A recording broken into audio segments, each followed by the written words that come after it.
Touchdown, Florida State.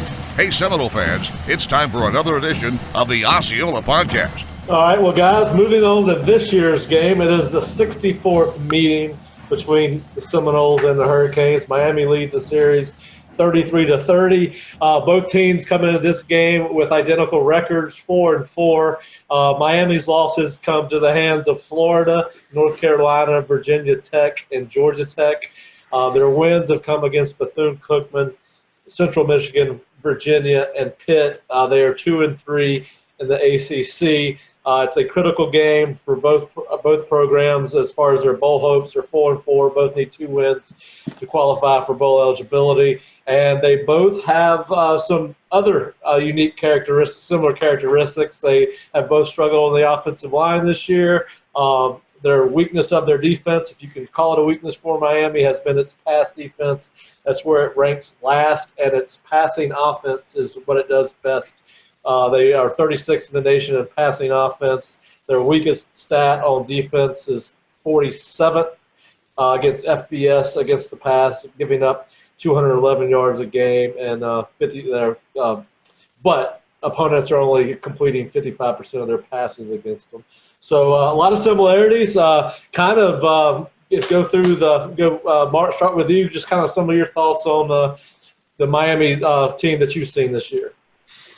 Yeah, a little bit I've seen. I agree with you, Pat. I think there's a lot of similarities. I think some of their strengths match up with us. You know, their defensive line, I think, is one of their strengths. So is ours.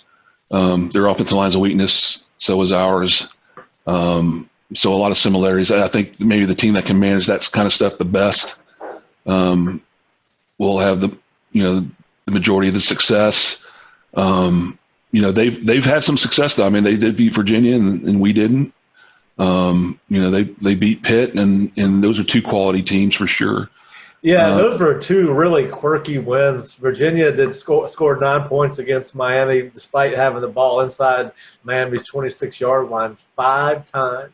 And then, of course, the Pitt win was impressive, but again, kind of odd in that they had one of their touchdowns was set up a 25-yard drive. They scored, they finished, which they're supposed to do, but both their wins against Virginia and Pitt were kind of interesting to watch if you had a chance to watch them. Another similarity between the 2 programs is they have a 2-headed monster quarterback too. Jaron Williams started the season against Florida and was pulled against Virginia for N'Kosi Perry.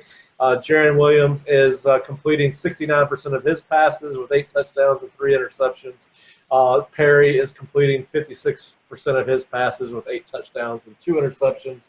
Bob, have you gotten a chance to watch either of their quarterbacks this year? Yeah, a little bit. I don't think I think they're kind of in the same boat as Florida State. You don't trust their guys, and maybe we're not trusting, Blackman or Hornibrook, as well as you don't maybe have the confidence in the offensive line. So this is kind of setting up to be a game that could be very low scoring. You fear turnovers, and Miami's very opportunistic in the defensive backfield. We saw what they did against Pitt. I think they had at least 3 interceptions, maybe more, but they really go after the ball. And, Miami at times has not been able to finish off those drives and capitalize on the turnovers. But I don't feel all that confident going into this game in either of the quarterbacks, either of the offensive lines. If Miami has DJ Dallas back at running back, I think you feel good about, maybe these 2 offensive coordinators say we're going to lean on our running backs and see how far it takes us and, see how this thing plays out in the 4th quarter. Well, moving on to Miami's defense, their rushing defense is 17th in the nation against all opponents and 19th in the nation against just their FBS opponents, giving up just 112 yards per game.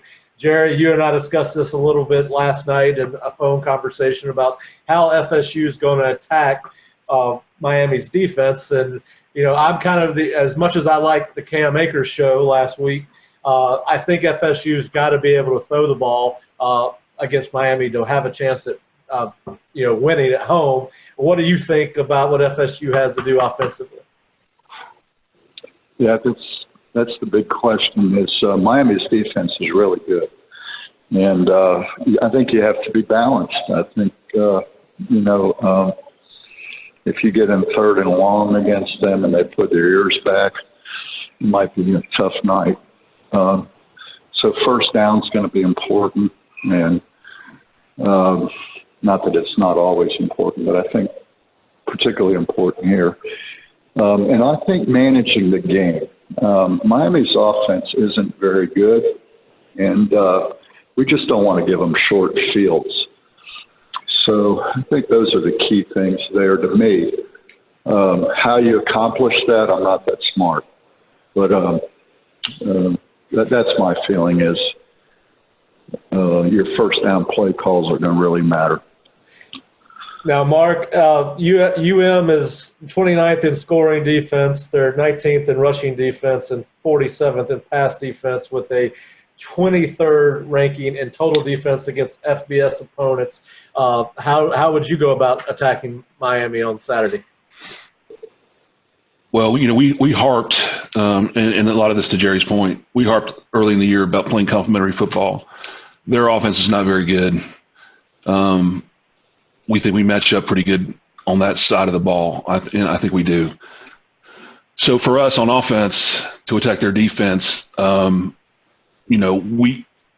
we cannot give them – we can't get behind the chains, number one. We can't have these pre-snap penalties, laying the ball on the ground, negative plays, running reverses, and looks that aren't there or just making mistakes, mental errors, leaving guys run through.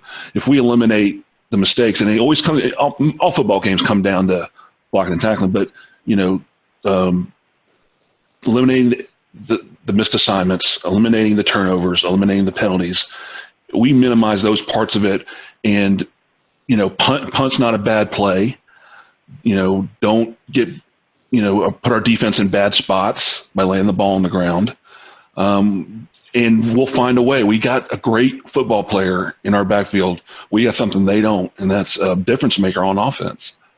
And one way or another, I think Briles is smart enough to figure out a way to get him loose or to use him in a way that can get Terry or somebody else loose on the outside. And let me tell you something.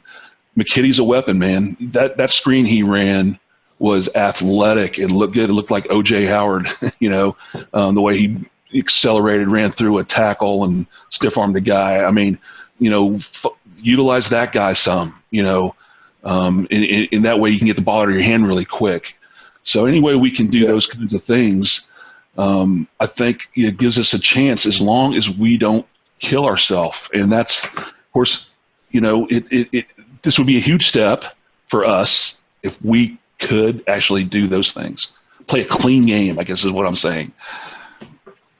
Yeah, I think it's going to – Go ahead, Jerry. Mark's point is exactly right. I mean, how many times have we played Miami to a standstill and they kill us with the tight end? I'd like to see that happen this week. And that's a quick throw, a makeable throw. And, I'd like to see McKitty with the ball more in that Miami game. Yeah, I agree with both of you. I think McKitty is a weapon that's been underutilized this year. He's productive as a blocker and a receiver, has made play after play when he's been given the ball, and obviously has opened up a lot of holes for Cam Akers as a lead blocker. We're also going to see another great – we might see two of the best tight ends in the ACC. Miami has a good one in Brevin Jordan. They also have two of the best linebackers in the conference in Shaq Quarterman and Michael Pinckney, who is Pinckney's day-to-day. Y'all, I'll take everyone's assessment on, what does Florida State have to do in the run game against a tough Miami front? Is it the Wildcat? Is it just continue the consistency that it's had? Bob, what do you see from that matchup, Miami's front on defense versus FSU's offensive line? Not an ideal matchup, although we're seeing a better offensive front. I think still the key is to limit the number of times your quarterback drops back. We don't want to see Blackman or Hornibrook dropping back 40 or so times. This is ride Cam Akers, ride Kalen Layburn, use Wildcat, use whatever other plays that Kendall Briles has, in his playbook. And surely there's a lot of stuff that he would like to use, and I'm sure there's some things that they'd like to make sure Miami's never seen it and bring it out on Saturday. So this is the game to do it, to make sure that the confidence continues to build. Jerry, anything to add on? I'm going to defer my 2 minutes to Mark. Okay, go ahead, Mark. Yeah. I mean, the thing that worries me, obviously, is getting out physical up front. We're not just going to line up and move them out of the way. And especially if they start bringing some exotic blitzes and start even on the running game and start doing some of that stuff, we can't make a living doing that. We got to be smart on how we do that. Whatever Kendall thinks our best way to run the ball is, and it appears he thinks it's the lead and it's maybe some of the zone, but we got to give them some problems. So whether it's RPOs, stick it in Cam's belly and take advantage of a guy coming up too quick and popping a pop pass to McKitty or a slant. If it's wildcat, using it as a changeover, just try to get the numbers right. And if Cam can actually throw the ball effectively downfield, because I guarantee you the second they get in it, they're gonna put 9 guys around the ball. I would, and make him prove that he can throw the ball. So we just got to be smart. We're not going to have physical guys. We're just going to have to use every trick in the book to generate some running game. And we may surprise ourselves. We may have the best, offensive line day in the history, but I don't know that you can count on it. If we do, it would be a bonus. Yeah, and I agree that every first down is critically important. It was this past week for FSU, and I think it'll be imperative that they had success. They averaged over 7 yards of play against Syracuse on first down and accounted for 248 of their total yards on first down. What that did in turn was allow them to have short and medium more so than they ever have this year, and they converted 50% of their third down opportunities. Miami is not a very good defense on third down. They are 81st in the nation against FBS opponents, giving up 41% conversions. And then the other key, I think, for Florida State is getting into the red zone, where Miami's defense has also struggled. They're 117th against FBS teams, giving up 91% conversion rate, including 12 touchdowns versus 9 field goals. And I think FSU's got to get in the end zone when they get those red zone opportunities. And I think those will be 2 keys to the game for me. You're right about that, because who's going to kick it?